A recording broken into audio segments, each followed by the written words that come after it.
नमस्कार साथियों इस टॉपिक में हम आपको बताएंगे उस कानून के बारे में जिसमें स्पष्ट मेंशन है कि बेटी को पैतृक संपत्ति वापस देनी होगी भाई को। भाई से मतलब है यानी कि बेटी को वो संपत्ति वापस देनी होगी जो पैतृक है, जो वरासत से मिली है। ठीक है, चलिए मैं उसके बारे में आपको कानून समझाता हूं साथियों। और यदि आप विशेषज्ञ द्वारा कंसल्टेशन करना चाह रहे हैं तो व्हाट्सएप नंबर ये दिया गया है, व्हाट्सएप पे मैसेज करके एडवाइस फीस जमा करके आप एडवाइस ले सकते हैं विशेषज्ञ द्वारा।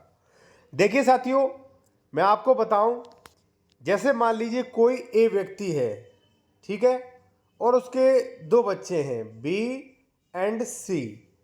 तो अगर ये एक्सपायर होगा तो बी और सी दोनों को ही मिलेगी। अगर ये महिला अविवाहित है, उसकी बहन, तो इसको मिल जाएगी। लेकिन नियम ये भी है कि यदि ये विवाह कर लेती है तो पुरुष के यानी कि जो भी जहां से प्रॉपर्टी चली थी उसके अंतिम वारिस को प्रॉपर्टी मिल जाएगी। यानी कि बी को, जो अगर भाई जीवित है तो भाई को मिल जाएगी, या उसके जो भी निकटतम वारिस हैं उनको मिलेगी।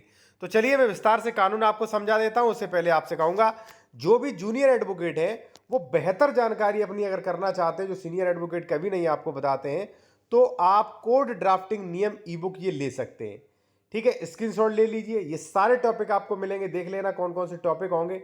ये मेरा व्हाट्सअप नंबर दिया गया, व्हाट्सअप मैसेज करके फीस जमा करके आप इसके पीडीएफ में ई बुक ले सकते हैं। ठीक है, अब देखिए इसमें कई चीज़ें मिल जाती हैं, जैसे स्टे कैसे लगेगी, उसके नियम प्लस कैसे ड्राफ्टिंग लिखी जाती है।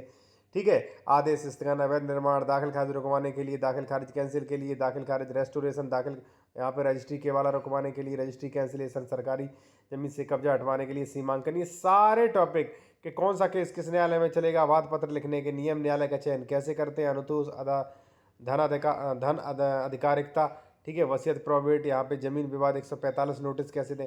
तो ये सारी चीज़ें मिलती हैं, तो जूनियर एडवोकेट के लिए अच्छी साबित हो सकती है। अगर लेना चाहे तो स्क्रीनशॉट ले लें। ठीक है, आते हैं अपने टॉपिक पर साथियों।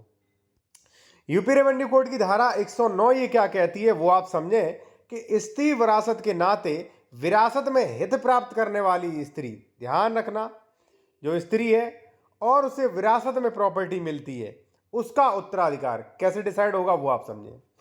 जहां इस संहिता के प्रारंभ होने के पूर्व या पश्चात कोई स्त्री किसी जोत में पुरुष, थर्ड जेंडर संतान, भूमिधर, आसामी, सरकारी पट्टेदार का हित वरासत में प्राप्त करती है, यानी कि ए था। ठीक है, उसकी एक पत्नी है, ठीक है, पत्नी का नाम है सी, एक लड़की है, लड़की का नाम है ई, एक बेटा है, उसका नाम है मान लीजिए एफ। ठीक है, अब देखिए इसमें एक चीज मैं आपको बताऊं कि नियम ये है विरासत में, अब जैसे मान लीजिए ए एक्सपायर हो गया तो तीनों को 1/3 1/3 1/3 जाएगी। ठीक है जी, उसके बाद नियम ये है कि अगर उसकी मृत्यु हो जाए, जैसे मान लीजिए पट्टेदार से विरासत में 1/3 1/3 मिल गया, ठीक है, अब ऐसी स्त्री को अधिकार प्रारंभ होने के बाद मृत्यु हो जाए, अब जैसे मान लीजिए ई उसकी बेटी की मृत्यु हो जाए, सी की मृत्यु हो जाए, तो ये प्रॉपर्टी किसके मिल जाएगी, यानी कि मैन भूमिधर के इसके लड़के को मिल जाएगी। ठीक है, पहली बात। अब वह विवाह कर ले, अगर मान लीजिए उसकी बहन ने विवाह कर लिया तो भी ये प्रॉपर्टी किसको मिल जाएगी, उसके निकटतम वारिस, यानी कि निकटतम वारिस अब जो है एफ है, यानी कि उसका लड़का है। ठीक है, अगर वह पुनर्विवाह कर ले, यानी कि उसकी माता ने पुनर्विवाह कर लिया, तो भी ये प्रॉपर्टी कहाँ जाएगी इस पुरुष की, एफ के पास, बच्चे के पास, लड़के के पास।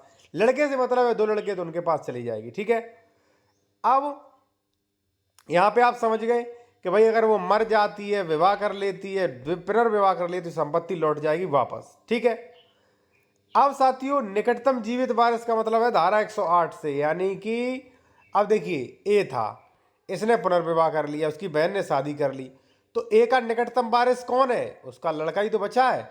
ठीक है, तो उसके लड़के को ही प्रॉपर्टी चली जाएगी इस प्रकार से। अब देखिए हो सकता है आपके कई टॉपिक हो, कई क्वेश्चन हो, ठीक है, तो आप व्हाट्सएप में नंबर ये दिया गया है, व्हाट्सएप पे मैसेज करके निर्धारित फीस बता दी जाएगी, आप फीस जमा करके कंसल्टेशन कर सकते हैं। और अगर ये ई बुक लेना था तो इसका स्क्रीनशॉट भी ले सकते हैं आप।